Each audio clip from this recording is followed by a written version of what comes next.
আসসালামু আলাইকুম ওয়া রাহমাতুল্লাহ। আজকে আমরা একটা গুরুত্বপূর্ণ রাইট ফ্রম ভার্ব আলোচনা করব, যেটা সিলেট বোর্ড 2023 সালে আসছে। খুবই সহজ, জাস্ট একটু টেকনিক্যালি পড়লে ইজিলি দেখবা মনে রাখতে পারবে। চলো দেখি। Okay. It is natural that a man can't live alone. ঠিক আছে, একজন মানুষ একাকী বসবাস করতে পারবে না। ঠিক আছে, আচ্ছা আমি কিছু টেকনিক বলবো, এই টেকনিকটা ফলো করলে তোমার জন্য সহজ। মনে রাখবা ক্যান নট হচ্ছে মডেল অক্সিলারি। আর ক্যান নটের ব্যাপারে একটা কথা মনে রাখবা, ক্যান নটকে কখনো হচ্ছে আলাদা করা লিখে যায় না। যেমন দেখো ক্যান এবং নট, ক্যান এবং নট এভাবে লেখা যাবে না, এভাবে লিখলে হচ্ছে গ্রামাটিক্যাল মিস্টেক। ক্যান নটকে সবসময় এরকম করে লিখতে হবে। একমাত্র মডেল অক্সিলারি ক্যান নট, যেটা হচ্ছে কানার মাথার মতো, কান টানলে মাথা আসে। ক্যান এবং নট একসাথে কি লাগানো থাকে। ঠিক আছে, ক্যান নট মনে রাখবা। মডেল অক্সিলারির পরে, ঠিক আছে, মডেল অক্সিলারি কি কি আছে? Can, could, may, might, shall, should, will, would, need, dare, ought to. ঠিক আছে, হ্যাড, বেটার, উড, রেদার। এই মডেল অক্সিলারি গুলোর পরে যদি কোন ব্র্যাকেটে যে ভাবটা থাকবে ওইটাই আনসার হয়। ঠিক আছে, তাহলে এখানে আনসার হবে হচ্ছে, যেহেতু মডেল অক্সিলারি, তাহলে আনসার হবে হচ্ছে কি লিভ। আনসার হবে কি live. A man cannot live alone, মানুষ একাকী বাস করতে পারে না। দেখো হি অলওয়েজ, অলওয়েজ আছে একটা, যেহেতু তার অভ্যাসকে বোঝাচ্ছে। ঠিক আছে, মনে রাখবা অলওয়েজ থাকলে সেটা প্রেজেন্ট ইনডিফিনিট টেন্স হয়। তাহলে সেটা কিভাবে মনে রাখবা? যদি কারণ অভ্যাস বোঝায়, বর্তমান কালের কি অভ্যাস, তাহলে সেটা কি হয়? প্রেজেন্ট ইনডিফিনিট টেন্স হয়। ঠিক আছে, হি অলওয়েজ দেখো নিডস, তাহলে দেখো সাবজেক্ট যেহেতু থার্ড পারসন সিঙ্গুলার নাম্বার, এই জন্য এখানে অ্যাজ যোগ হবে, হি নিডস।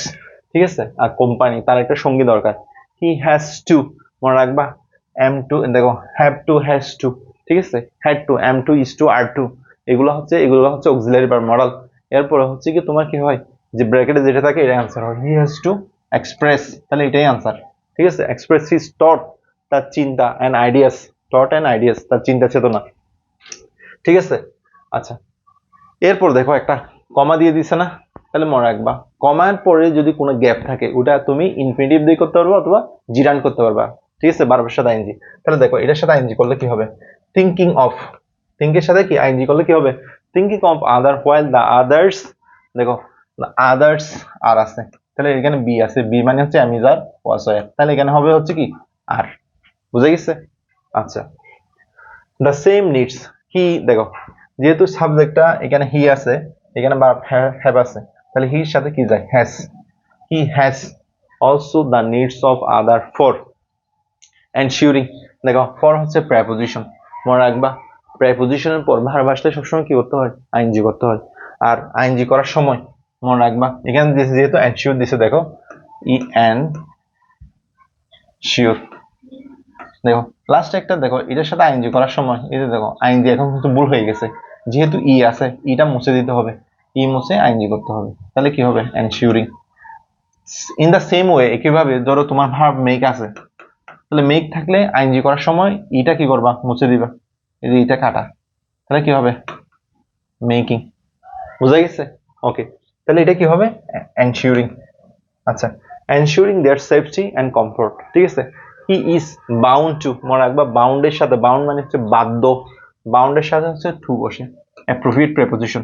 ঠিক আছে, হি ইজ বাউন্ড টু, ঠিক আছে, bound to live with others, সে অন্যের সাথে কি থাকতে বাধ্য, বাউন্ডের সাথে কি বসে? টু বসে।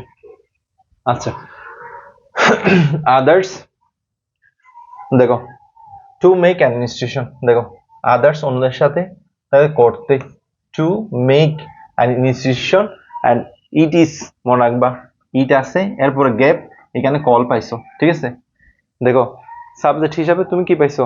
ইট, এরপরে গ্যাপ দেওয়া আছে, কল দেওয়া আছে, মনে করবা এটা প্যাসিভ, ইট ইজ কল্ড হয়, এটা বলা হয়। ঠিক আছে, আচ্ছা তাহলে এখানে কি হবে? ইজ, ইটের সাথে ইজ বসবে, আর এটার সাথে ইডি, ইট ইজ কল্ড। ঠিক আছে, বাক্যটা কি হয়ে গেছে? প্যাসিভ। এটাকে সোসাইটি বলা হয়। দেখো সোসাইটি, দেখো যেহেতু বিভার্ব দেওয়া আছে, society third person singular number, তাহলে কি হবে? Society is the first organisations, প্রথম হচ্ছে একটা প্রতিষ্ঠান, দেখো হুইচ, দেখো ওয়াজ মেড, মেড থেকে কি হয়ে যাবে? First tense made. আর এটা দেখো ওয়াজ দিছি কেন? কারণ এটা হচ্ছে প্যাসিভ, সমাজ নিজে প্রতিষ্ঠা হইতে পারে না, সমাজকে মানুষ কি করে? প্রতিষ্ঠা করে, এই জন্য কি হয়ে গেছে? ওয়াজ। আর দেখো এই যে দেখো ফার্স্ট অর্গানাইজেশন, ঠিক আছে, এটা একটা হচ্ছে প্রতিষ্ঠান, তাহলে দেখো অর্গানাইজেশন সিঙ্গুলার, এই জন্য কি ওয়াজ দিছি, আর মেকটা কি হয়ে গেছে made, which was made by, এই দেখো বাই দেওয়া আছে প্যাসিভ। আওয়ার অ্যান্ড দেখো প্রিমিটিভ অ্যানসিস্টার্স, আমাদের আদি পুরুষেরা, পূর্বপুরুষেরা, ঠিক আছে। দে দে দেখো এখন যেহেতু অতীতকালের কথা বলতেছি, এই জন্য দেখো দের সাথে বি ভার্বে কি বসবে, অয়ার। দে অয়ার, ঠিক আছে। দে অয়ার দ্য ফার্স্ট, মনে রাখবা কন্ট্রিবিউটের পরে কি আছে, টু আছে। মনে রাখবা যেগুলো ফ্রেজ আকারে টু, যেমন দেখো with a view to, look forward to, subject to, object to, confess to, be use to, get use to, ঠিক আছে। কন্ট্রিবিউট টু, এগুলা যেহেতু ফ্রেজ আকারে আছে, তাহলে এগুলোর পরে আইনজি হবে। আর যদি সিঙ্গেল টু থাকে, যেগুলোকে আমরা ইনফিনিটিভ বলি, যেমন দেখো টু প্লাস বি ওয়ান, যেমন হচ্ছে কি দেখো টু ডু, এটা হচ্ছে ইনফিনিটিভ, ঠিক আছে। দেখো এটা সিঙ্গেল টু, কিন্তু এটা হচ্ছে দেখো এই টুটা হচ্ছে কার সাথে, দেখো কন্ট্রিবিউট টু একসাথে লাগানো, তাহলে এটা কি ফ্রেজ হয়ে গেছে না।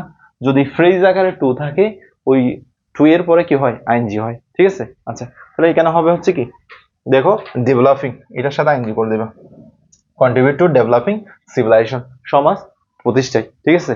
আচ্ছা, তাহলে দেখো তোমাকে আমি যে টেকনিক গুলো আমি বলছি, তাহলে এই কয়টা টেকনিক মনে রাখবা, তাহলে দেখবো ইনশাল্লাহ তোমার জন্য রাইট ফ্রম ভার্ব পানির চেয়েও সহজ হয়ে যাবে, ঠিক আছে। এইভাবে ধরে ধরে তুমি যদি 10টা প্র্যাকটিস করতে পারো, ইনশাল্লাহ দেখো তুমি দেখবা অনেক ভালো করতে পারবা, ঠিক আছে। এটা এসএসসি এইচএসসি উভয় পরীক্ষায়, এটা ক্লাস 6 থেকে শুরু করে 12 পর্যন্ত, এই দেখো 6 থেকে 12 7টা ক্লাসে তোমার সবসময় হচ্ছে এই জিনিসটা লাগবে, ঠিক আছে, সবার জন্য, ঠিক আছে। তো তোমরা এটা ভালো করে একটা কি করবা, মনে রাখবা। সো তোমরা ভালো থাকো, সুস্থ থাকো, বন্ধুদের জন্য এটা শেয়ার করবা। Sharing is caring. আসসালামু আলাইকুম ওয়া রাহমাতুল্লাহ।